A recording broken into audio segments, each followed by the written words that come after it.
Ciao a tutti, benvenuti in questo nuovo video, il terzo episodio della saga, della serie che sto facendo sul fotovoltaico. Quando trovate in copertina le immagini con quel pallino blu in alto, sta ad indicare il video in sequenza. Quindi ho fatto l'1 dei pannelli a parete, ho fatto il 2 dove vi ho fatto vedere il Bluetti AC300, ma ne faremo vedere altri. Facciamo il 3 dove parliamo dei vostri pannelli, delle stringhe cosiddette. Cosa sono le stringhe? Sono il gruppo di pannelli. Quindi quando arrivano due cavi rosso e nero, come abbiamo visto nel video dei pannelli, quella è una stringa. Oggi parleremo di come comporle, il famoso discorso delle serie parallele eccetera, e soprattutto vi farò vedere anche come realizzare un quadro di protezione che è assolutamente obbligatorio anche nel fare al te, perché ci dà un livello di sicurezza ottimale. Adesso facciamo un passo indietro. Innanzitutto farò un sondaggio dove chiederò a tutti quanti come chiamare la playlist di tutti questi discorsi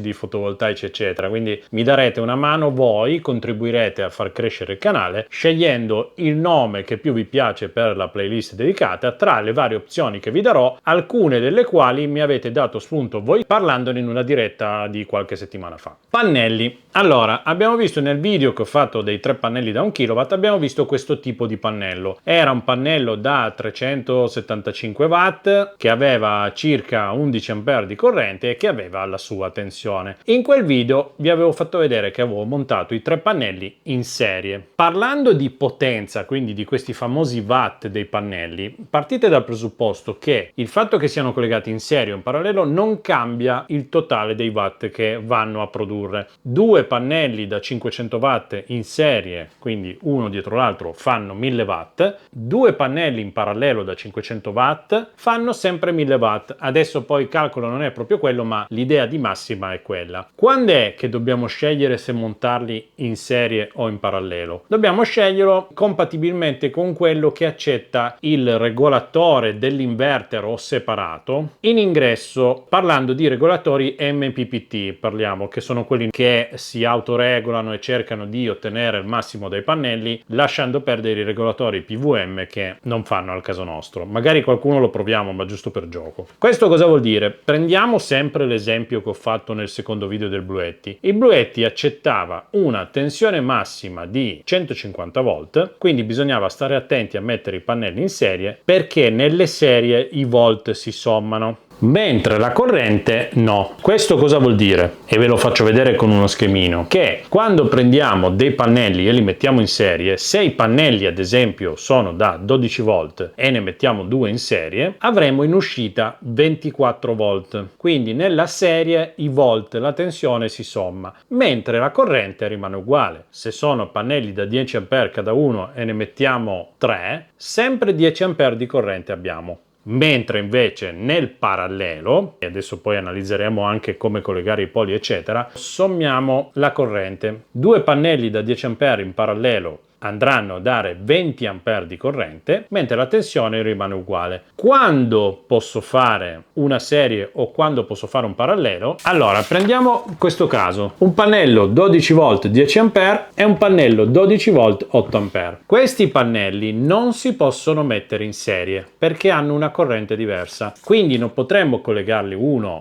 stavo per dire un termine che non si può, in serie all'altro, ma dobbiamo per forza fare un parallelo. Perché? Perché hanno la stessa tensione ma hanno corrente diversa. Qui invece abbiamo un 12 volt 8 A e un 12 volt 10 A. Allora qui abbiamo la stessa tensione ma correnti diverse, quindi in questo modo possiamo solo fare il parallelo, non la serie ma il parallelo. Diciamo che in un contesto di scelta di pannelli, dimensionamento eccetera, sarebbe sempre meglio averli tutti uguali. Questo perché? Perché possiamo gestirci le serie e i paralleli come meglio crediamo, come meglio ne ha bisogno il regolatore o l'inverter. Quando invece dobbiamo giocare con pannelli diversi perché magari li abbiamo già o perché magari li dobbiamo incastrare in chissà quali condizioni, dovete ricordarvi queste 2 regole. Stessa corrente ma tensione diversa possiamo fare una serie, stessa tensione ma corrente diversa possiamo fare un parallelo. Perché in caso di tensioni diverse non possiamo fare un parallelo? Semplicemente perché il pannello con la tensione più bassa diventerebbe un carico per l'altra.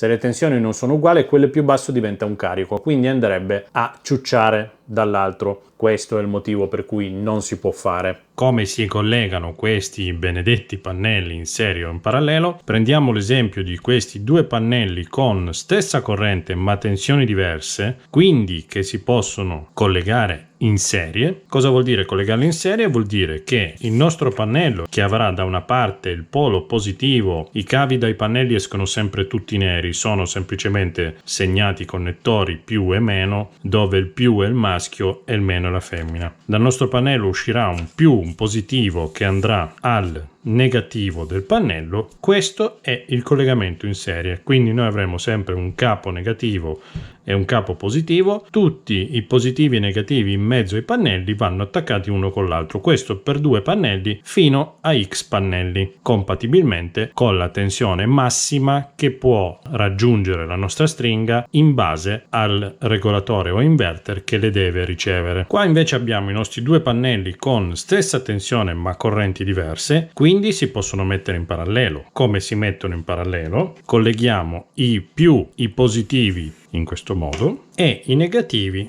In questo modo avremo sempre un positivo e un negativo, quindi la stringa arriva sempre con due cavi, ma i pannelli sono collegati tra loro in questo modo. Ricordo, gli ampere si sommano, quindi in questo caso diventano 18, ma la tensione rimane sempre 12. Dopo aver ragionato sulla serie parallelo, componiamo la nostra stringa. Come la componiamo? La componiamo in base a cosa accetta il dispositivo a cui le dobbiamo collegare. Quindi se abbiamo un inverter con il regolatore per la carica solare integrato o se abbiamo un regolatore per la carica solare a parte. Esempio classico del Bluetti AC300 che abbiamo già provato. Lui ha questi due ingressi stringa con massimo 150 volt, massimo 1200 watt, massimo 15 ampere, dove i 150 volt sono tassativi, mentre invece la corrente e i watt lui li autoregola. Chiaramente non possiamo entrare con 6 kW, però anche se eccediamo dal limite lui regola automaticamente la produzione. In quel caso col vincolo di 150 volt cosa abbiamo? Abbiamo ad esempio che se abbiamo dei pannelli da 12 volt,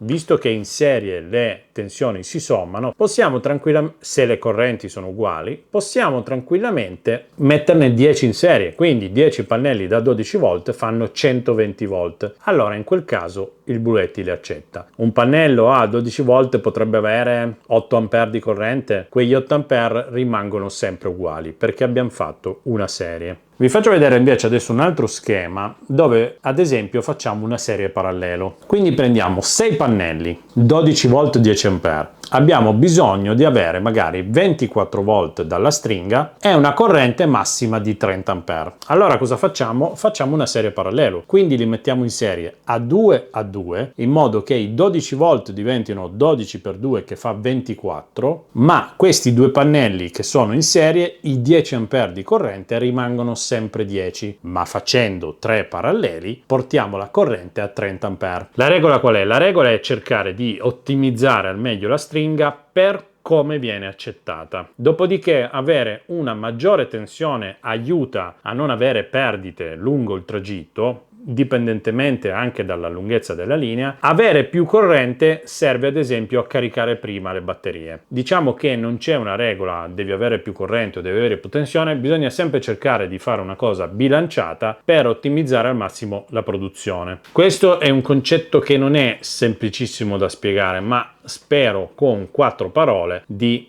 esserci riuscito. E vi ricordo, l'importante è ricordare che le tensioni si sommano nella serie e che le correnti si sommano nei paralleli. Nel migliore dei casi, se dovete comprare i pannelli, è sempre meglio prenderli uguali, così non abbiamo il problema di ricordarci quando non si può fare la serie o quando non si può fare il parallelo. Nel caso sempre del Bluetti AC300 che abbiamo visto nel video, ci viene in aiuto il fatto che ha 2 ingressi stringa, quindi se abbiamo problemi a combaciare marche diverse di pannelli, magari ne abbiamo 3 di un tipo, 3 di un altro, possiamo fare 2 stringhe separate che lui gestirà in completa autonomia. Poi un'altra cosa che viene sempre chiesta è questa famosa presenza dei diodi di bypass o di blocco. Cosa servono e quando si usano? Il diodo di bypass è un diodo che dovete cercare sempre di avere a bordo del pannello. Quando comprate i pannelli cercate di comprarli che abbiano già il diodo di bypass a bordo. Nel retro del pannello c'è una scatolina nera dove ci sono le giunzioni dei cavi, normalmente viene messo là dentro. A cosa serve? Serve in una serie di pannelli per evitare che un pannello che prenda ombra interrompa la serie. Col diodo cosa succede? Quando il pannello va in ombra lui switcha il passaggio e permette di avere comunque la serie. Magari avete 3 pannelli, quello in mezzo all'ombra, lui continuerà ad avere la serie funzionante, ovviamente non avrete la produzione, i watt di quel pannello. Se non c'è il diodo a bordo si può anche mettere, però normalmente quasi tutti ce l'hanno, verificate che ci sia. Poi c'è il diodo di blocco riferito alla stringa. Sono normalmente dei diodi che vengono venduti già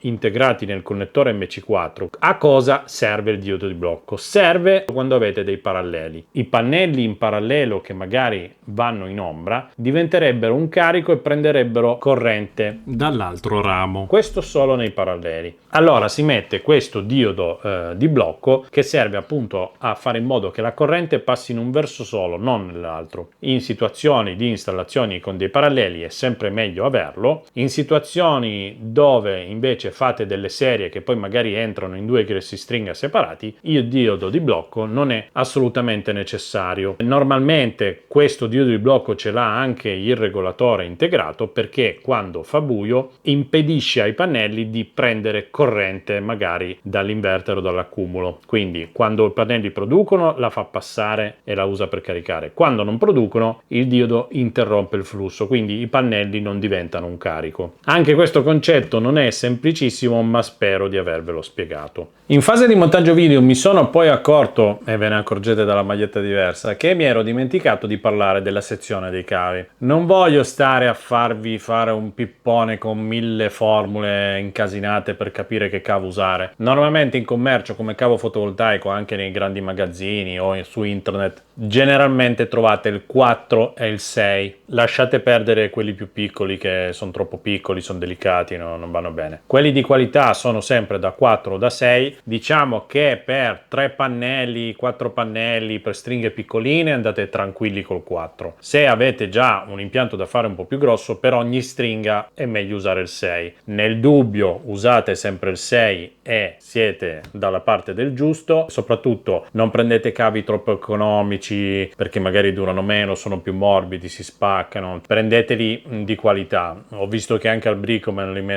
vendono in matassine non troppo grosse. O nel video che avevo fatto dei 3 pannelli da 1 kW avevo messo comunque dei link di prodotti validi che si trovano anche su Amazon. Quindi dimensionata la vostra stringa, decise le serie e i paralleli, noi l'abbiamo montata come nel primo video che ho fatto, arriviamo coi 2 cavi dentro casa e qui subentra la protezione. Normalmente si fanno dei veri e propri quadri di protezione che servono a proteggere la stringa da fulmini, sovraccorrenti, eccetera eccetera. Adesso prima vi faccio vedere un quadro di quelli che monto io per lavoro e poi andiamo a realizzarlo proprio fisicamente sulla stringa da 1 kW che avevo fatto nel video per farvi vedere come si monta, come si collega e così la guardiamo per bene insieme. Ma prima di andare avanti vi ricordo di iscrivervi al canale e attivare tutte le notifiche e di seguirmi su Instagram Massidattoli perché metto sempre tutti i post dei video che sto preparando e dei contenuti che ho appena pubblicato sul canale. Questo è ad esempio un quadro che io monto per lavoro. Questo è un quadro ad esempio di un fotovoltaico da 6 kW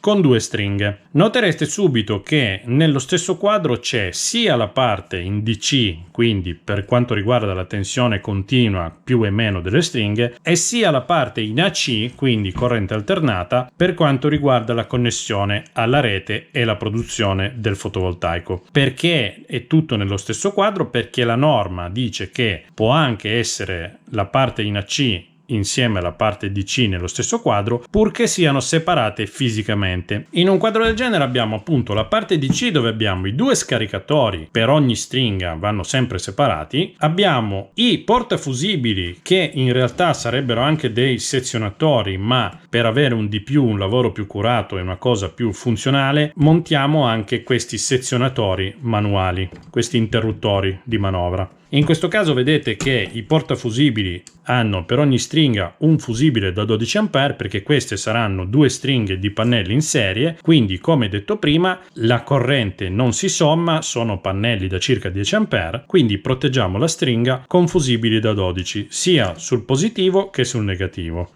I portafusibili sono sempre fatti così, ma attenzione perché questi sono portafusibili appositi per il PV, per il fotovoltaico. Questi interruttori di manovra, vedete, posizione off, posizione on, anche essi sono appositamente studiati per queste applicazioni. Tutto quanto è ben identificato dalle targhette del caso, guardiamolo meglio all'interno. Vedete quello che vi dicevo prima, questa paratia qua in plastica sembra una cavolata, ma è quella che ci permette di avere la separazione fisica tra la parte in AC e la parte in DC. Qui abbiamo anche le morsettiere montate su barra DIN per comodità, tutto già pronto per essere montato, precablato con i puntalini, il morsetto da barra DIN di terra che porta la terra in questo caso sia allo scaricatore, vedete l'attacco PE della corrente AC, sia agli scaricatori della DC qua sopra. Le morsettiere portano poi fase neutro al differenziale, fase neutro al magnetotermico, che verranno a loro volta collegati all'inverter e andranno poi all'ingresso del contatore di produzione, che andranno collegati alla vostra rete domestica, che andranno poi in uscita al contatore di produzione. Questa invece è la parte che ci interessa di più oggi, che è la parte del DC, dove abbiamo sempre l'ingresso delle stringhe sui fusibili, quindi il meno del nero e il più del rosso, che entreranno qua sotto, quindi i due cavi che arrivano dal fotovoltaico entrano direttamente qui, vanno poi allo scaricatore, quindi meno e più, e vanno anche all'interruttore di manovra, questo sezionatore. Questo sezionatore sarebbe a due canali, quindi vedete che è stata fatta una serie ponticellata sui 4 contatti per avere in uscita solo un più e un meno. Questo è tutto quello che serve in un quadro di protezione ben fatto, a mio parere, partendo dal presupposto che questi due sono opzionali, perché sarebbero bastati i portafusibili che sono già dei sezionatori, quindi questa manovra serve già a sezionare l'impianto, ma per praticità, per comodità e per preservare il funzionamento di questo sportello che alla lunga si può rompere, vengono messi degli interruttori di manovra meccanici manuali che invece sono immortali. Ora invece vi faccio vedere cosa ho comprato per fare un quadretto di protezione più semplice per una stringa. Tutto materiale comprato reperibile su Amazon, vi lascio i link in descrizione, quindi sotto il video dove ci sono tutte le scritte scorrete, perché trovate tutti i video utili, i canali per contattarmi e anche l'indirizzo PayPal per fare delle donazioni.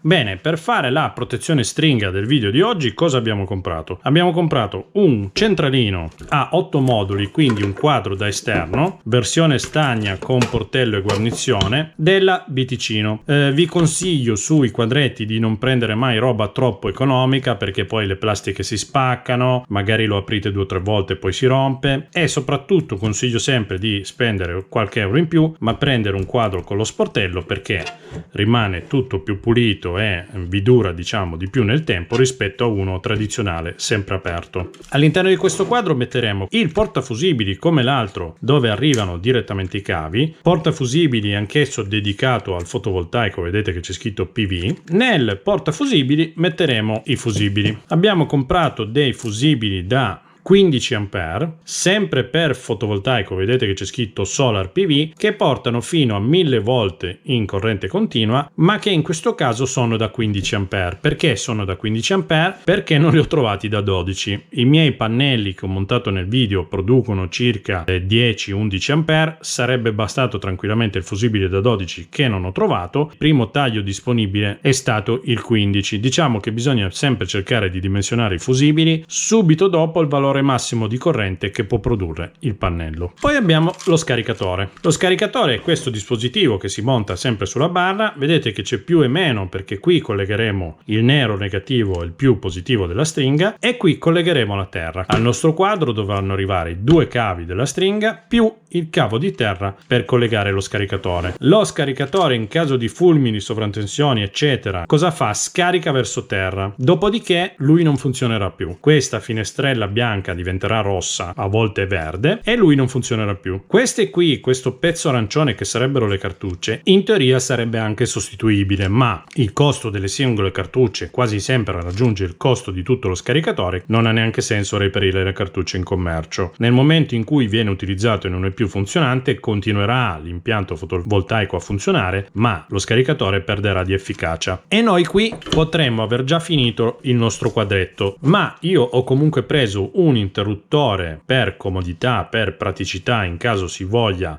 spegnere un attimo la stringa senza aprire il portafusibili. Questo anche è un interruttore DC da 25 A, protezione da sovraccorrente di 25 A, ma essendo i fusibili dimensionati molto più piccoli interverrebbero prima loro. Lui per noi resta un semplice interruttore. Ho scelto questa soluzione perché costa molto meno di quello che vi ho fatto vedere prima nel quadro a doppia stringa. Quanto abbiamo speso? I fusibili costano parecchio, 5 pezzi li ho pagati 19 euro e vi conviene sempre averne almeno 2 di scorta. Il portafusibili della BB, che è di marca di qualità, alla fine costa solo 8 euro. Questo interruttore, che è opzionale, costa 13 euro. Lo scaricatore costa circa 20 euro e 19-20 euro costa anche il quadretto. Quindi per fare la protezione della nostra stringa abbiamo speso, occhio e croce, 80 euro. Io ho preparato il quadretto in questo modo. Questa è la parte alta. Qui arriverò, ho montato un raccordo tubo scatola per arrivare con la tubazione da venti rigida, perché vi ricordate quando avevo fatto tutto il lavoro dei pannelli avevo usato una tubazione da venti. Qui arriverò con un 16 poi nella versione definitiva, nel quale passerà il cavo di terra, e qui sotto ho montato due PG, due pressacavo, per fare uscire il cavo rosso e il cavo nero della stringa dopo la protezione. Quindi da qui entrerà il fotovoltaico,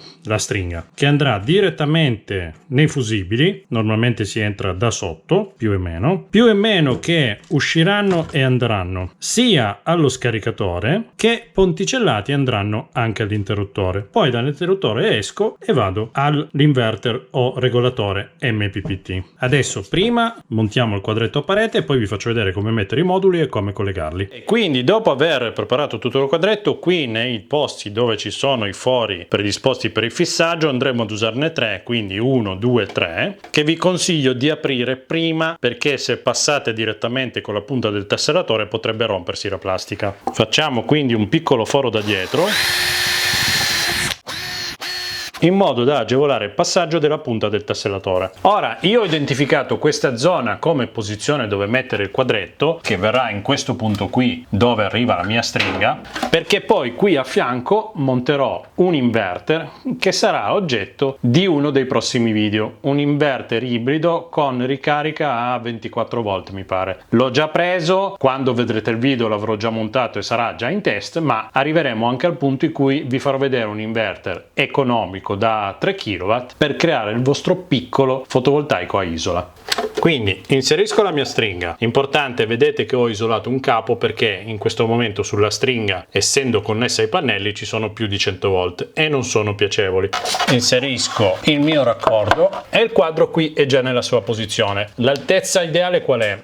Che sia a portata di mano e che non sia troppo basso. Normalmente, come i centralini in casa, da 140-150 in su, più o meno in quella zona lì. Ora inizio a mettere un tassello per tenerlo in posizione e poi lo mettiamo in bolla senza prendere i cavi. Quando fate un foro passante potete anche non segnare i fori, ma fate semplicemente un foro passante, mettete dentro il tassello in questo modo. Questo è un trucco che vi insegno per mettere i tasselli, perché in questo modo fanno anche più tenuta, fanno tipo da rondella. Quindi una volta inserita la parte in plastica potete appoggiare la vite. Una volta che è appoggiata potete dare 2 colpi per farla entrare completamente e si procede al serraggio del primo foro senza esagerare. A questo punto, con una bolla piccolina comoda come questa della Milwaukee, vediamo che il quadro sia in bolla. Avendo un solo tassello posizionato possiamo usarlo per fare questo movimento di rotazione e mettere perfettamente in bolla il quadro elettrico, e possiamo piazzare un altro tassello. Una volta imboccata la parte in plastica, da qui non si muove più, possiamo forare anche il terzo per poi avvitare tutti e due i tasselli che abbiamo appena inserito. Ok, adesso gli diamo una tiratina senza esagerare. Di questi avevo fatto un video, mi raccomando, sono fantastici. Quadretto montato. Date poi un'aspirata o una soffiatina per togliere i residui di polvere di mattoni che avete causato durante la foratura, però questo è uno dei metodi migliori e più veloci per montare i quadretti, altrimenti attraverso i fori avremmo potuto marcare il muro, ma rischiavamo poi che magari il foro si spostava, insomma, questo è il metodo che usano quelli che lavorano, diciamo. La nostra stringa che arriva, la prima cosa che facciamo è collegare la stringa al portafusibile. Intanto lo apriamo, entriamo con la stringa da sotto, non c'è un più e un meno, quindi possiamo collegarli come ci pare, l'importante è che poi rispettiamo tutto nei collegamenti successivi. Lui andrà posizionato in questo modo sulla barra, in questo caso lo tengo tutto a destra, ma potrei tenerlo anche tutto a sinistra, scegliete l'ordine come più vi piace, io in questo caso lo metto tutto a destra, quindi lui andrà in questa posizione, faccio la misura del cavo che deve entrare da sotto, quindi una cosa del genere lasciando un po' di riccio, e decido di tagliarlo qua. Operiamo sempre su un cavo alla volta in modo da non fare corto mentre li tagliamo. Questo tenetelo perché ci potrà servire dopo. Lo spelo, la misura necessaria, poco meno di 1 centimetro. Attenzione a non tagliare i fili del conduttore. Ok, una cosa del genere. In questa fase non vi faccio vedere ad esempio i puntalini perché non è necessario, però se volete fare un lavoro più accurato ancora potete tranquillamente usare il metodo dei puntalini. Vi lascio il link e la scheda qua in alto a destra perché avevo fatto un video anche sulla pinza dei puntalini. Per comodità non lo agganciamo ancora in modo che potete prenderlo in mano e iniziamo a mettere il positivo.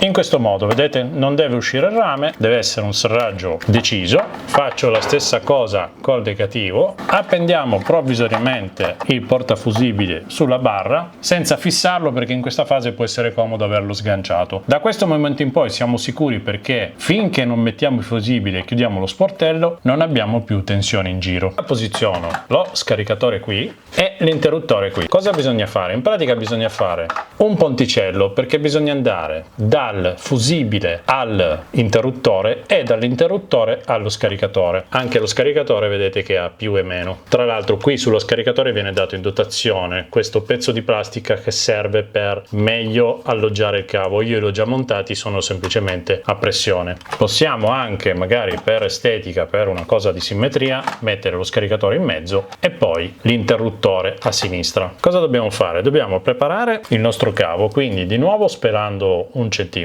in questo modo. Poi in pratica dobbiamo fare un ponticello dal rosso al più dello scaricatore in questo modo. Mettiamo quindi il positivo all'uscita dei fusibili che va al positivo dello scaricatore ma che va anche al positivo dell'interruttore. Se non mettete l'interruttore dopo aver fatto questo ponticello col positivo, da qui uscite direttamente per il regolatore o inverter. Preparo un altro pezzo di cavo sguainato, li inseriamo entrambi nel foro positivo dello scaricatore, ve li faccio vedere un po' meglio frontalmente. Se volete, per comodità, potete anche nastrarli nella posizione corretta e magari mettergli anche una fascetta di tenuta in modo da essere più comodi nell'imboccarlo all'interno del morsetto. Ecco qua. Appendiamo il tutto provvisoriamente sulla barra DIN e lo stesso cavo rosso deve anche andare al positivo dell'interruttore generale. In questo modo, positivo che entra sotto i fusibili esce e va al positivo dello scaricatore e in questo caso anche al positivo dell'interruttore. Facciamo la stessa cosa col negativo. Stringete forte i morsetti perché non devono scappare. Collegato l'ultimo cavo, incastriamo anche l'interruttore. Collegamento terminato, quindi positivo e negativo che entrano sotto i fusibili, in uscita vanno a fare un ponte sullo scaricatore e vanno anche all'interruttore che potrebbe essere optional. A questo punto dobbiamo portare il nostro cavo di terra allo scaricatore. È importante affinché lo scaricatore funzioni bene e l'impianto sia in sicurezza, ma non solo il fotovoltaico, anche proprio casa vostra, l'importante è avere una buona messa a terra, ok? Quindi se non siete sicuri fatela verificare da un professionista. Arriviamo con un cavo di sezione adeguata. In questo momento a me arriva una terra da 10, ma per un impianto così per scaricare andrebbe benissimo una terra da 6 o una terra da 4, non più piccola, e la colleghiamo al morsetto inferiore dello scaricatore.